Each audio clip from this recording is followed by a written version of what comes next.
हत्यारे ने zombie virus वाले कैंडीज को जमीन पर गिरा दिया। बिल्कुल अनजान बच्चा उनमें से एक कैंडी उठाकर खा गया। तभी अचानक कदमों की आवाज सुनाई दी। हत्यारा आवाज सुनकर अपने साथी के साथ एक और छिप गया। असल में वह बच्चे का बड़ा भाई वापस आ गया था। उसने तुरंत अपनी छोटी बहन को गोद में उठा लिया। उसे बिल्कुल अंदाजा नहीं था कि उसकी बहन के शरीर में वायरस फैलना शुरू हो गया है। भाई बहन दोनों जैसे ही गलियारे में पहुंचे, उन्हें हथियारों ने घेर लिया। एक ने आहवेई का गला पकड़ लिया और दूसरा उसे जबरदस्ती वायरस खिलाने की कोशिश करने लगा, लेकिन तभी उसके हाथ में तेज दर्द होने लगा। दरअसल वायरस से बदले हुए बच्चे ने उसे काट लिया था। अभी महिला कुछ समझ पाती तभी एक ज़ॉम्बी अचानक उस पर झपट पड़ी। हत्यारे ने तुरंत ट्रिगर दबाने की कोशिश की, लेकिन आहवेई ने उसे जोर से धक्का दे दिया। भागते भागते आहवेई का पैर किसी चीज पर पड़ा और वह चीज चटक गई। फौरन एक गैस हवा में फैल गई और उसकी बहन ने उसे सांस के जरिए अंदर ले लिया। अब ज़ॉम्बी आहवेई पर हमला करने ही वाली थी, लेकिन तभी वह अचानक रुक गई। दरअसल आहवेई ने जिस चीज को चटकाया था वह ज़ॉम्बी वायरस का एंटीडोट था। कुछ ही समय में वह आदमी होश में आ गया, लेकिन यह सब आखिर हो क्या रहा था? दरअसल आहवेई हर दिन कोला को पानी की तरह पीता था। उसे बिल्कुल अंदाजा नहीं था कि इस आदत की वजह से उसकी जान बच जाएगी, क्योंकि पूरे कस्बे के पानी का स्रोत गंभीर रूप से प्रदूषित हो चुका था। जो लोग वह पानी पी रहे थे वे हरे आंखों वाले ज़ॉम्बी बन रहे थे। उनके पास कोई भी इंसानियत या समझ नहीं बची थी। वे बस किसी को भी देखते ही काटने लगते। आहवेई की मां को इस बारे में कुछ नहीं पता था। वह तो नल के पानी से सब्जियों का जूस बना रही थी। रात को आहवेई हमेशा की तरह फ्रिज से कोला निकालने गया। तभी उसने देखा कि उसकी मां चुपचाप खड़ी हो गई। आहवेई को समझ नहीं आ रहा था कि क्या हो रहा है। वह अपनी मां को शांत करने की कोशिश करने लगा, लेकिन उसकी मां तो पहले ही अपना दिमाग खो चुकी थी। वह उस पर हमला करने के लिए झपट पड़ी। आहवेई किसी तरह घर से भाग निकला। सड़क पार करते समय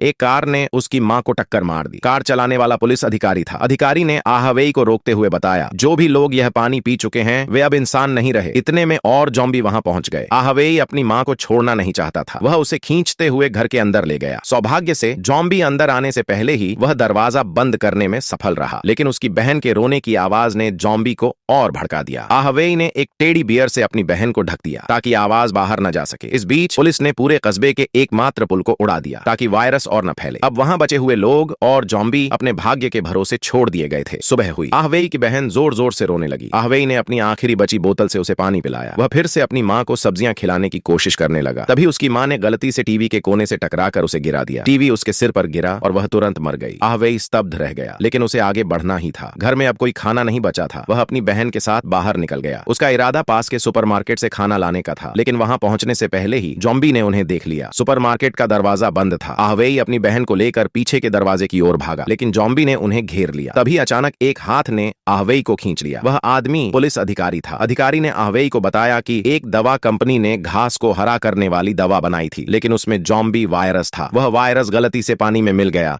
और इसी वजह से लोग ज़ॉम्बी बन गए।